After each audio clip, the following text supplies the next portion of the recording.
تمكنت فرقة الأخلاق العامة التابعة للمنطقة الأمنية الفداء درب السلطان أخيرا من إيقاف شخص في عقده السادس عقب تورطه في اغتصاب طفل يعاني من إعاقة ذهنية. وحسب مصدر جريدتنا فإن المعني بالأمر كان يستدرج الطفل البالغ 6 سنوات بواسطة مجموعة من الألعاب قبل أن يقوم باغتصابه وهتك عرضه داخل منزله المتواجد بالقرب من ساحة سراغنة بدرب السلطان.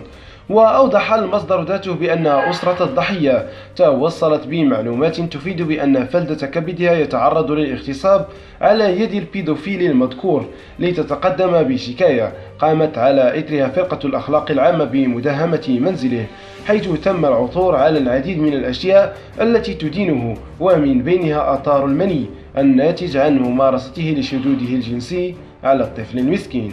شاركونا في التعليقات، ما هو العقاب الذي يستحقه هذا البيدوفيلي في نظركم؟ وشكرا على حسن متابعتكم لقناة العزاوي تيفي. إذا أعجبك الفيديو فلا تنسى الضغط على زر لايك وترك تعليق، ولكي يصلك كل جديد اشترك في قناة العزاوي تيفي وفعل زر الجرس.